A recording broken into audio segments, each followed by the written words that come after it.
আলহামদুলিল্লাহ। আজকে রাতের ফুড মেনু দেখতে পাচ্ছেন আপনারা। আ ফুলকপি, সিম, টমেটো, শসা বা ক্ষীরা। অফিস থেকে আসলাম। রাত এখন 11:35 প্রায়। ডিনার করতে বসলাম। আপনারা নিশ্চয়ই দেখছেন আমার ডিনারের আইটেমগুলো। বাঁধাকপি সেদ্ধ, বিসমিল্লাহ। অনেকগুলো আইটেম আছে। বাঁধাকপি আছে, ফুলকপি আছে, শিম আছে, এই যে ফুলকপি, পালং শাক, টমেটো, দেশি টমেটো, শসা বা ক্ষীরা যেটাই বলেন, ফুলকপি সেদ্ধ।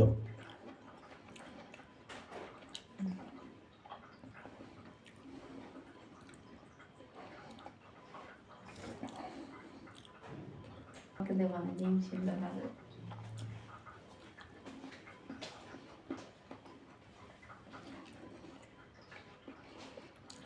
আজকে দু একটা আইটেম কম আছে। এখানে শসা এবং টমেটো, এই দুটা বাদে সবগুলি হচ্ছে বয়েল, ফুল বয়েলড।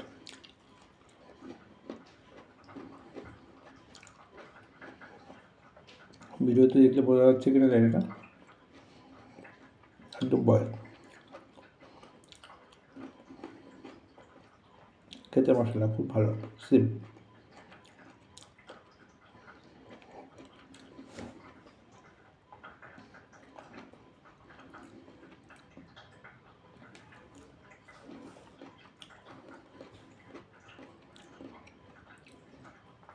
এটা হচ্ছে প্রতিদিন রাতের খাবার।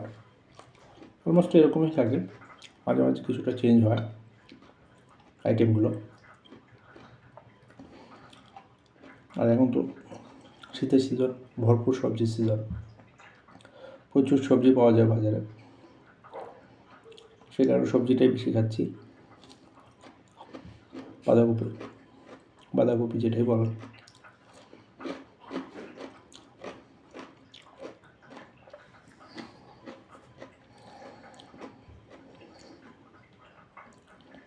পালং শাক, সেদ্ধ পালং শাক,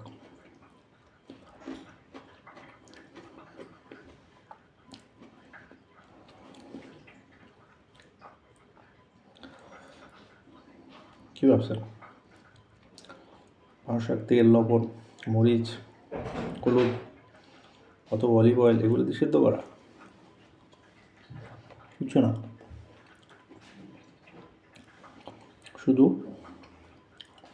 পানি, লবণ, এই দুইটা দিয়ে বয়েল করা।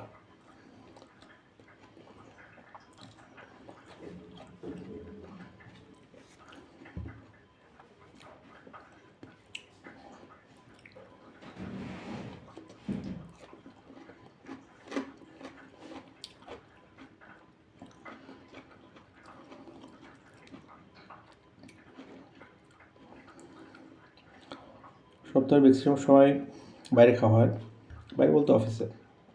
সকাল, ম্যাক্সিমাম টাইম সকালে এবং দুপুরে। দুপুরে তো একেবারে প্রতিদিন অফিসে খাওয়া হয়। লাঞ্চটা যেহেতু অফিসে করি, অ্যাজ ইউজুয়াল মেনু অফিস যেভাবে সেট করে সেভাবে খেতে হয়।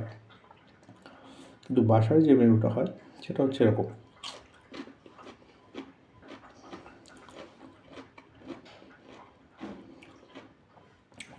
শুধুমাত্র শুক্রবার দিন দুপুরের মেনুটা একটু ভিন্ন হয়।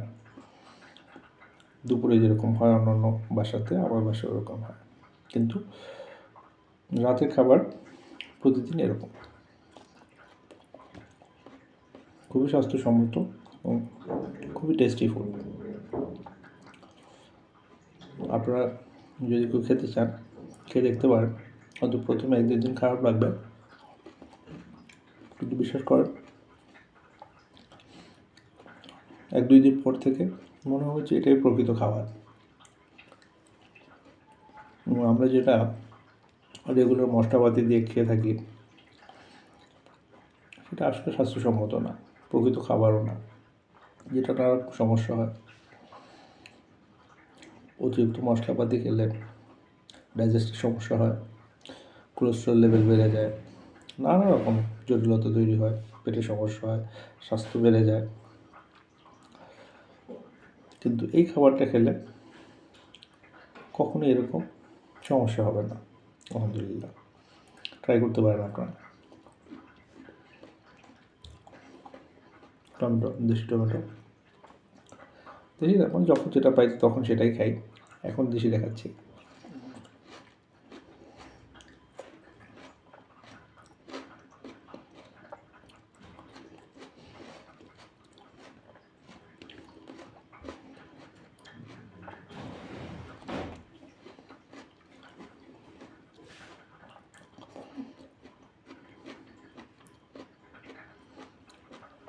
আজকে পালং শাক খাচ্ছি। পালং শাক নিয়ে আমার একটা গল্প আছে, গল্প বলতে স্মৃতি আর কি। এখন থেকে বেশ কয়েক বছর আগে, সম্ভবত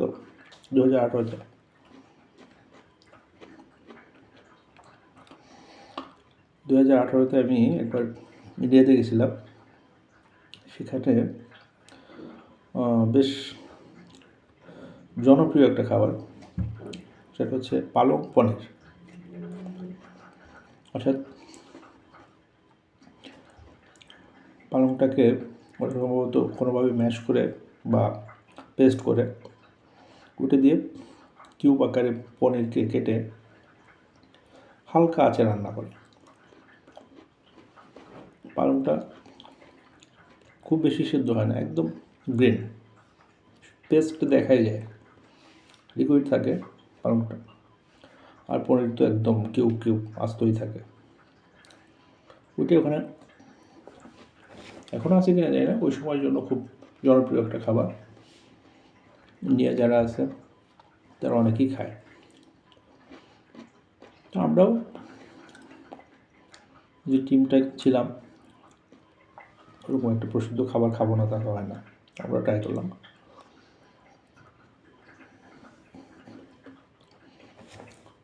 কিন্তু দুঃখের বিষয় হচ্ছে আমি শুধুমাত্র 1 চামচ খেতে পারছি, 1 চামচ।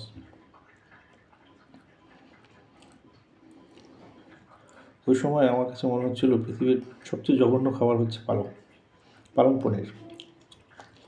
অথচ বলেন পনির কত সুস্বাদু, স্বাস্থ্যসম্মত, পুষ্টিকর খাবার, সেই খাবারটা তখন ভালো লাগে না। আর পালং শাক এখন সিদ্ধ করে খাচ্ছি, খুবই ভালো লাগছে। কারণ কি? কারণ হচ্ছে সময়, বয়স। সেই বয়স আজকের বয়স এক না, তখনকার নিড এখনকার নিড এক না।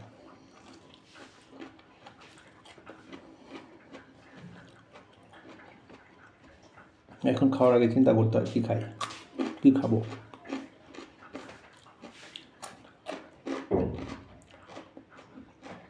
তখন একটা হোলি হয়েছে।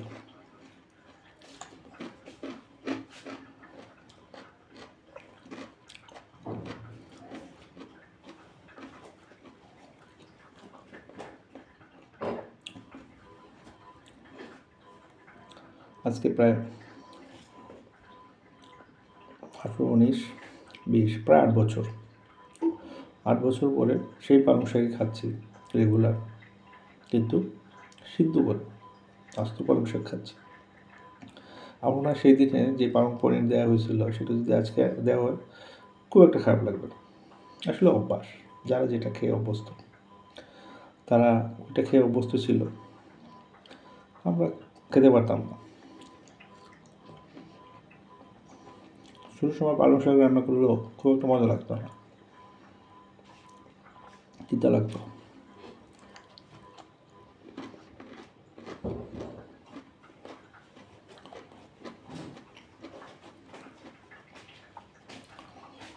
ফুলকপি,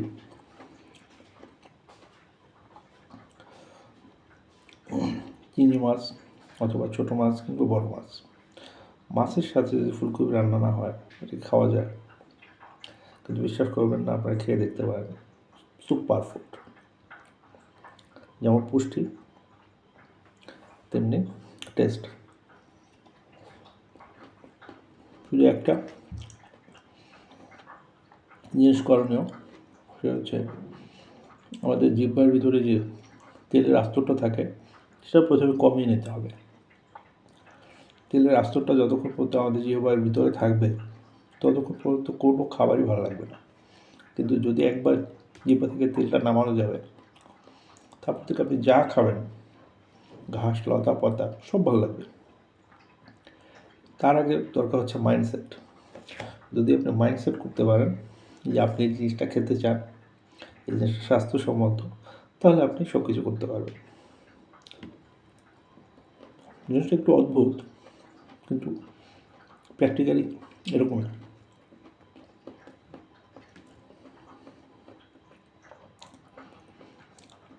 আমরা যখন এই খাদ্যাভ্যাসটা শুরু করি, প্রথম খেতে পারতাম না, খুবই বাজে লাগতো, এমন বিশ্রী লাগতো, মনে হতো ঘাস খাচ্ছি। আর এই খাবার খেয়ে রাত পার করা যায়। দেখেন আমার খাবারের ভিতরে কিন্তু কোনো ভাত নাই, রুটি নেই, কোনো কার্বোহাইড্রেট নেই। অর্থাৎ সকাল দুপুরে যথেষ্ট কার্বোহাইড্রেট নেওয়া হয়েছে।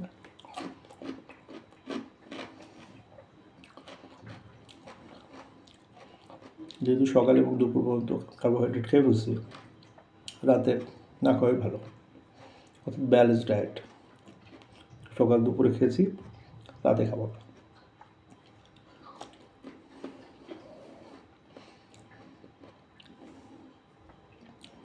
বাঁধাকপি বয়েলড,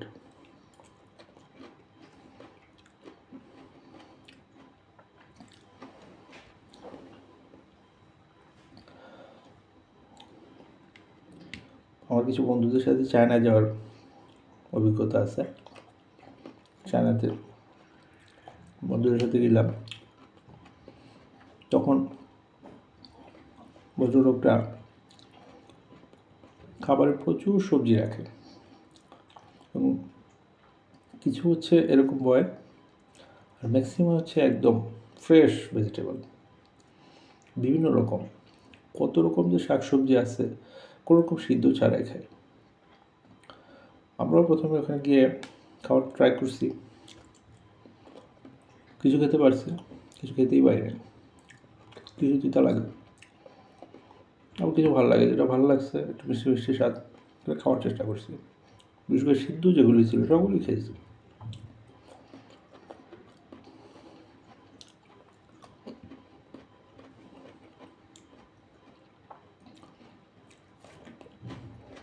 যাদের এই মুহূর্তে 30 আপ কিংবা নিয়ার টু 30, তারা অবশ্যই এই খাবারগুলোর দিকে একটু মনোযোগ দিতে পারেন, কারণ সব বয়স তো সব খাবার খাওয়া যায় না।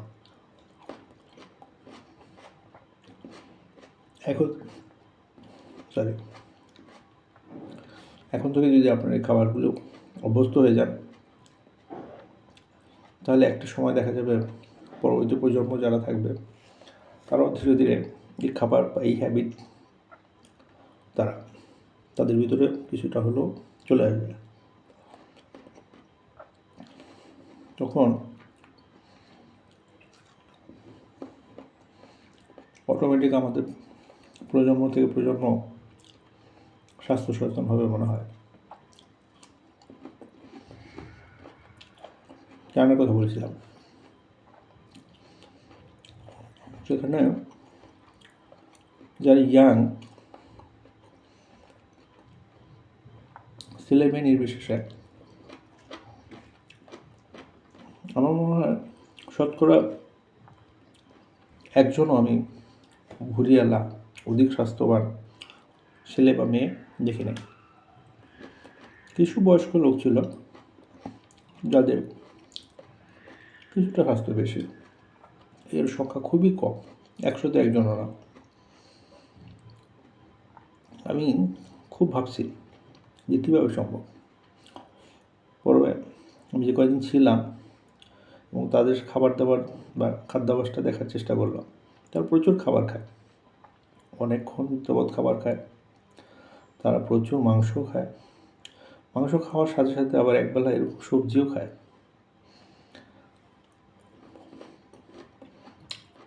আমার এই স্বল্প সময়ের অ্যানালাইসিস আমার কাছে মনে হচ্ছে যে তাদের এই খাদ্যাভ্যাসের কারণে তারা এতটা স্লিম, ছেলে বা মেয়ে সবাই খুবই স্লিম।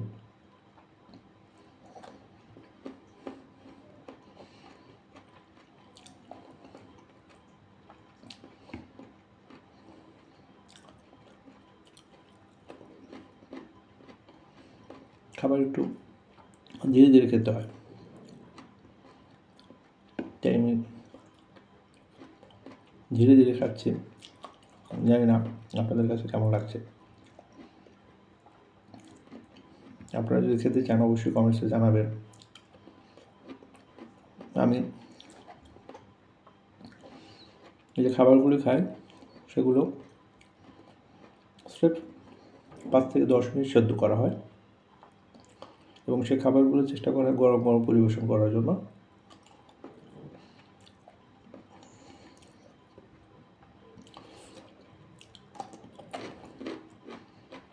হালকা গরম খাবারগুলো যেমন স্বাস্থ্যসম্মত তেমনি খেতেও ভালো লাগে।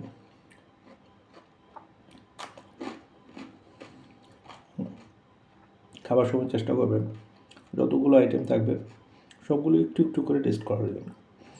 ধীরে ধীরে একটা করে আইটেম খাবেন, দেখবেন না যতগুলো আইটেমে নেন একসময় শেষ হয়ে যাবে।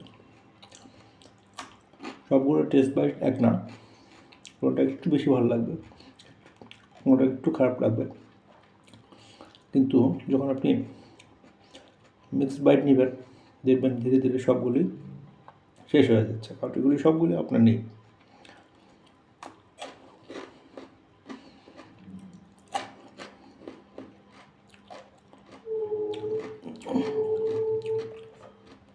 শুধু দেখছেন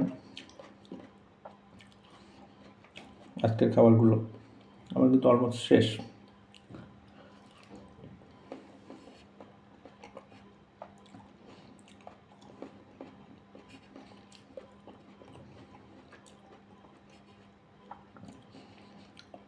সুতরাং আপনারা যারা এখনও শুরু করেন নাই শুরু করেন। যে কোনো খাবার, যে কোনো সবজি 5 থেকে 10 মিনিটের জন্য আপনারা বয়েল করবেন, হালকা গরম গরম থাকা অবস্থায় খাওয়া শুরু করেন এবং ফ্যামিলি সবাই মিলে যদি খেতে পারেন খুবই ভালো হয়। যদিও আমি একাই খাচ্ছি, কারণ এখন অনেক রাত, প্রায় 12টা বেজে গেছে।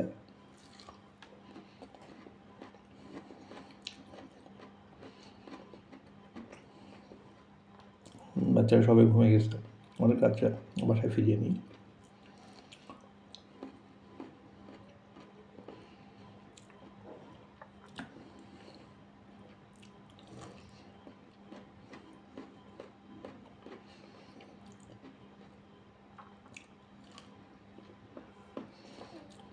আলহামদুলিল্লাহ খুবই টেস্ট। আমরা আসলে একবারে এই খাবারে আসছি না, আমার মনে আছে আমরা প্রথম দিকে যে কোনো খাবারে তেলের পরিমাণটা কমানোর চেষ্টা করতাম, অর্থাৎ সয়াবিন সরিষা যেটা দিয়ে রান্না করে রান্নার তেলটা কমানোর চেষ্টা করতাম। যখন আমাদের বাসায় তেলের পরিমাণ কম দিয়ে রান্না শুরু করলো, আমি বলছিলাম প্রতিটা খাবারই আমাদের কাছে মনে হচ্ছে প্রথম অ্যাটলিস্ট 1 সপ্তাহ খেতেই পারতাম না, সব খাবারই ঘাসের মতো লাগতো। কারণ দীর্ঘদিন যাবৎ পর্যাপ্ত বা বেশি তেল দিয়ে খেতে খেতে আমাদের জিভ বা ওই টেস্টটা লেগে থাকে। তারপরে জোর করেই খেতাম। আল্লাহর রহমতে খুব অল্প সময়ের ভিতরে আমরা এই অধিক তেলে রান্না খাবার থেকে সরে আসছি। এখন খুব অল্প তেল লাগে, যে কোনো খাবারই অল্প তেলে খেতে পারি। বরঞ্চ আগের চেয়ে এখন উল্টোটা হচ্ছে, যদি কোনো খাবার অতিরিক্ত তেল হয়ে যায় সে খাবারটা আর খেতে পারি না।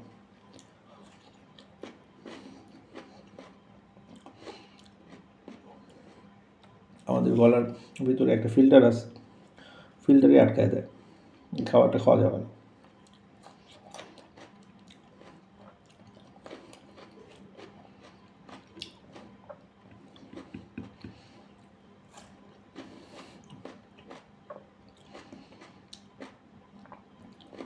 খাবার পরিমাণ অল্প, তাই খুব দ্রুত শেষ হয়ে যাচ্ছে।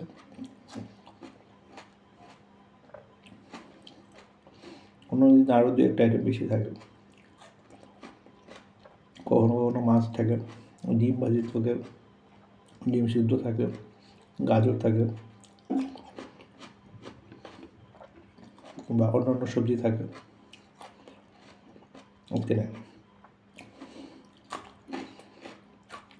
আপনাদের সাথে কথাগুলো বলার উদ্দেশ্য হচ্ছে,